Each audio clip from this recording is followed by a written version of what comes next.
Spider-Man, The Price of Heroism. In the heart of New York City, Peter Parker was balancing his life as Spider-Man and a college student at Empire State University.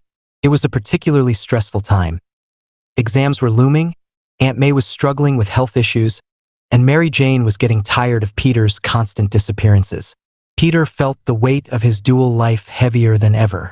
One evening, after a long day of classes and a brief patrol through the city, Peter was about to head home when his spider sense tingled.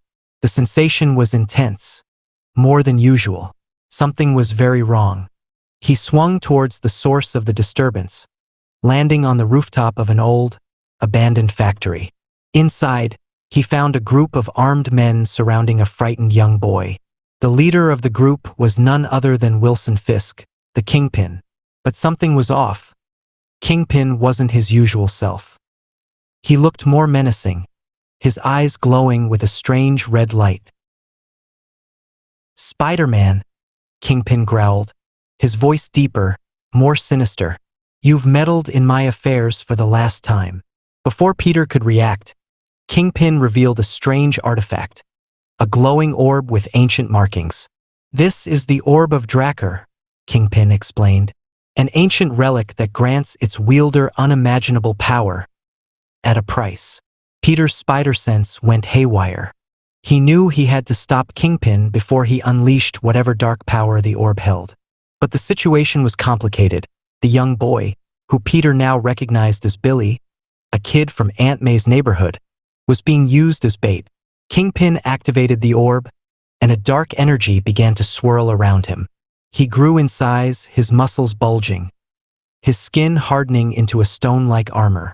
He was becoming a monster, no longer just a man, but a force of destruction. Peter leaped into action, webbing Kingpin's face, trying to distract him long enough to get Billy to safety.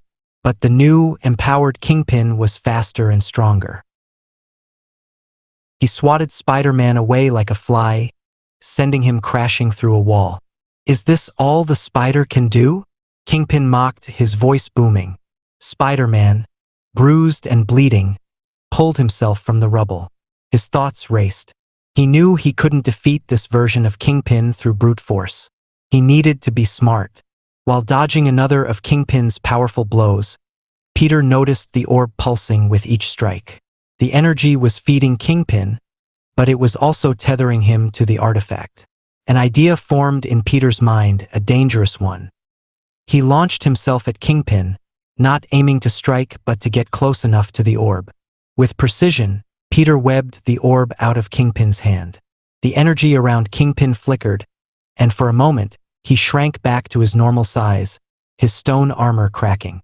Enraged, Kingpin lunged at Spider-Man. But Peter was ready. He used his web shooters to pull the orb towards himself, knowing that absorbing its energy might be the only way to stop Kingpin. As soon as the orb touched his hand, Peter felt an overwhelming surge of power. His senses heightened, his strength amplified, but with it came a dark, consuming urge to destroy. He fought against the power, his mind a battlefield between his own will and the orb's dark influence. Peter knew he had only seconds before he lost control. With all his might, he redirected the orb's energy, focusing it back at Kingpin. A beam of pure energy shot out, engulfing Kingpin in a blinding light. When the light faded, Kingpin was unconscious. His body reverted to normal, the stone armor shattered around him. The orb, now cracked and powerless, crumbled in Peter's hand. Breathing heavily, Peter dropped the remains of the orb and collapsed next to Billy, who was now safe but terrified. "It's okay," Peter reassured him, trying to sound confident despite the exhaustion and pain. The police arrived shortly after, alerted by the commotion. Spider-Man disappeared into the shadows, leaving Billy to be found and taken home safely. As Peter swung through the city, he reflected on what had just happened. The power of the orb had been intoxicating, tempting him to use it for more than just defeating Kingpin. But he had resisted just barely. It reminded him that with great power, there truly must come great responsibility. Later that night, Peter sat by Aunt May's bedside. She was asleep, her breathing steady. Peter held her hand, the events of the night playing over in his mind. He had saved the day, but it had come at a cost. The orb had shown him what he could become if he ever lost control. But as he watched Aunt May sleep peacefully, Peter knew that as long as he had people to protect, people he loved, he would never let the darkness take over. He would continue to be Spider-Man, the hero who never gives up, no matter the sacrifice. Spider-Man, the echoes of sacrifice. The following morning, Peter woke up with a deep sense of unease. The memory of the orb's power still lingered in his mind, like a dark shadow. As he got ready for the day, his thoughts kept returning to the moment he held the orb, the raw power it had offered, and the near overwhelming temptation to use it. At Empire State University, Peter tried to focus on his studies, but he was distracted. Even Mary Jane noticed. "Peter, are you okay?" MJ asked as they sat together during lunch. "You seem distant." Peter forced a smile. "Just tired, MJ. Late night study session." MJ gave him a look that said she wasn't buying it, but she let it go. "Well, just remember, I'm here if you need to talk. About anything." Peter nodded, grateful for her support, but he couldn't bring himself to tell her about the orb. Not yet. As the day went on, Peter started noticing strange things happening around the city. Reports of minor crimes, vandalism, theft were suddenly escalating into violent altercations. Ordinary people were becoming uncharacteristically aggressive, almost as if they were being influenced by something. That evening, as Spider-Man, Peter investigated the areas where these incidents had occurred. He discovered faint traces of the orb's energy lingering in the air, like an invisible fog. The orb may have been destroyed, but its influence wasn't gone. It was spreading, affecting people across the city. Spider-Man realized he couldn't handle this alone. He needed help from someone with more knowledge of the mystical arts. He reached out to Dr. Strange. At the Sanctum Sanctorum, Dr. Strange listened intently as Peter described what had happened. The Sorcerer Supreme's expression grew serious. "The orb of draer is ancient and powerful," Strange explained. "Its energy has seeped into the very fabric of the city. Even though the artifact is broken, the dark magic it unleashed remains. So how do we stop it?" Peter asked, urgency in his voice. "There's only one way to cleanse the city," Strange replied. "A powerful ritual, but it requires a sacrifice, something of great value." Peter's heart sank. "What kind of sacrifice?" Strange looked at him with a mixture of sympathy and resolve. "Your connection to the orb was strong. The energy that bonded with you can be the catalyst for the ritual. But it means you'll have to give up something deeply important to you, something tied to who you are." Peter understood what that meant. His powers, the very essence of Spider-Man. "If I do this," Peter began, "will I lose my abilities?" "It's possible," Strange said. "But the city will be saved." Peter's mind raced. Without his powers, he wouldn't be able to protect the people he loved. But if he didn't act, the entire city would fall under the orb's dark influence. It was the ultimate test of responsibility. Was he willing to sacrifice everything to save others? After a moment of silence, Peter made his decision. "Let's do it." The ritual was prepared that night. Dr. Strange drew intricate symbols on the rooftop of the sanctum, aligning them with the city's ley lines, the invisible energy pathways that crisscrossed beneath New York. Peter stood at the center, the weight of his decision heavy on his shoulders. As Strange began the incantation, the air around them crackled with energy. Peter felt a powerful force pulling at him, drawing out the remnants of the orb's magic that had intertwined with his own powers. His spider sense tingled, but it wasn't a warning. It was the sensation of something being taken from him. Memories flashed through Peter's mind. His first time climbing a wall, the exhilaration of swinging through the city, the countless lives he'd saved as Spider-Man. And then, as the ritual reached its climax, he felt it. His powers, the core of who he had been for so long, slipping away.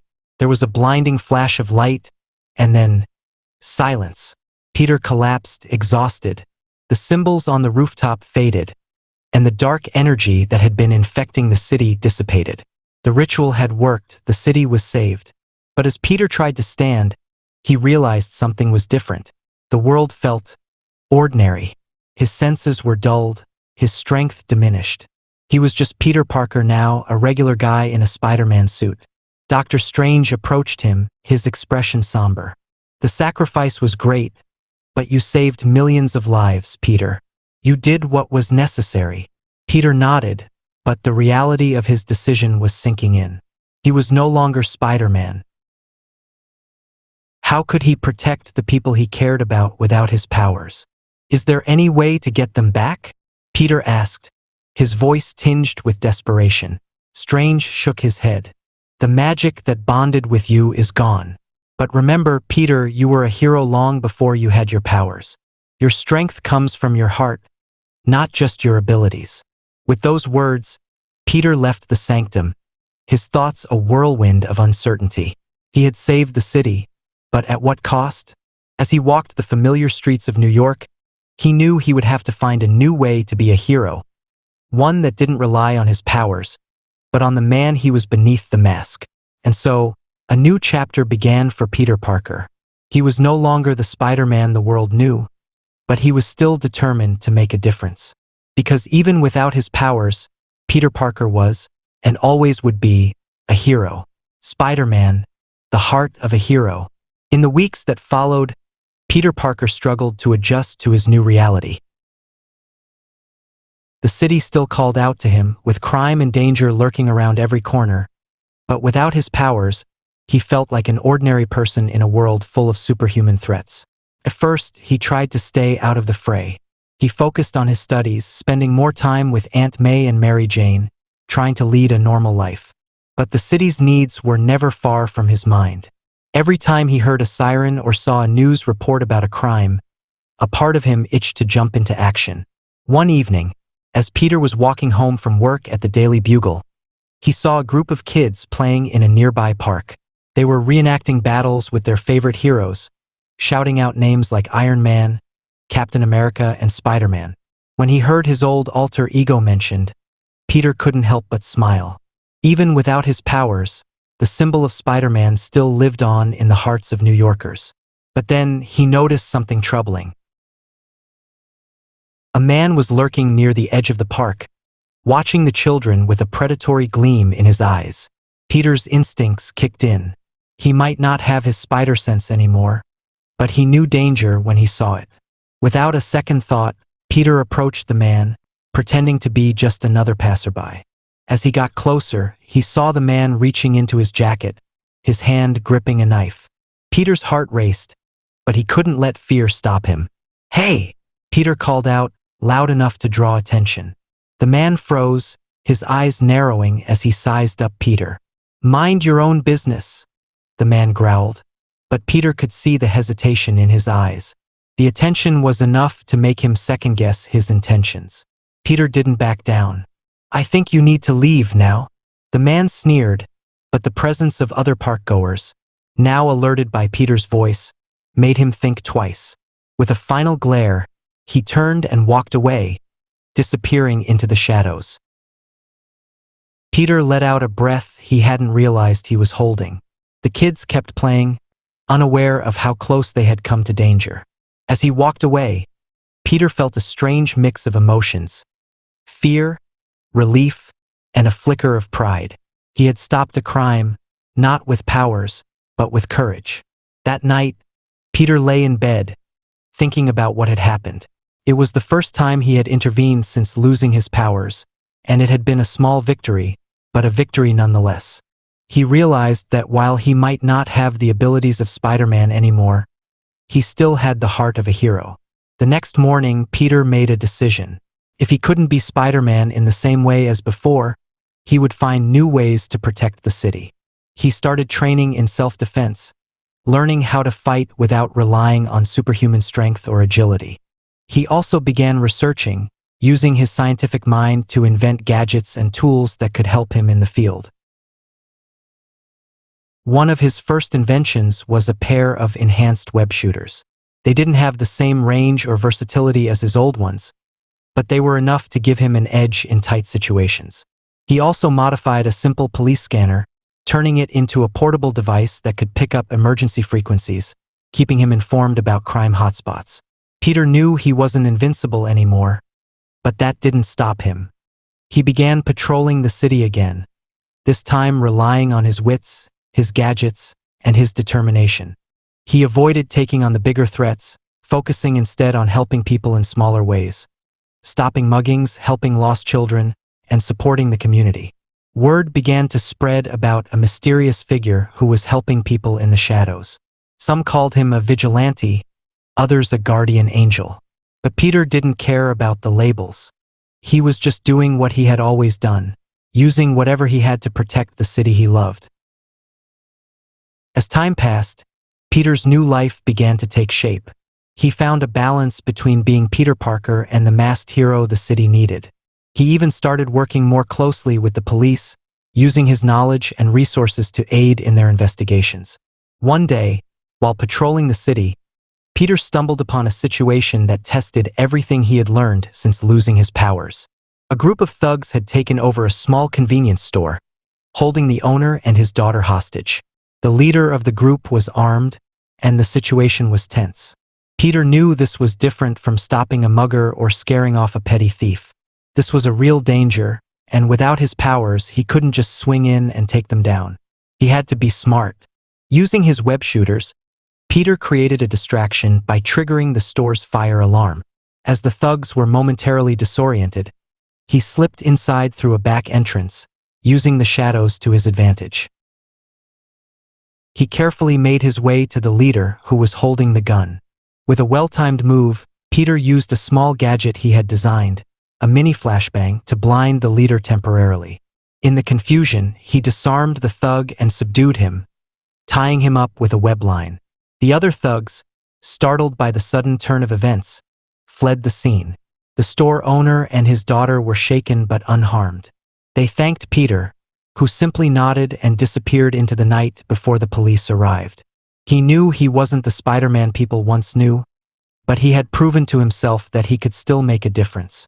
Back at his apartment, Peter reflected on the journey he had taken. He realized that being a hero wasn't about having powers. It was about the choices he made, the courage he showed, and the willingness to sacrifice for others. He might not be able to swing from skyscrapers or take down supervillains anymore, but he had found a new way to be Spider-Man, one that was just as important. And so, Peter Parker continued his mission, not as the Spider-Man of old, but as a man who refused to let go of his responsibility to his city. He had lost his powers, but in the process, he had found something even more valuable, the true essence of what it meant to be a hero.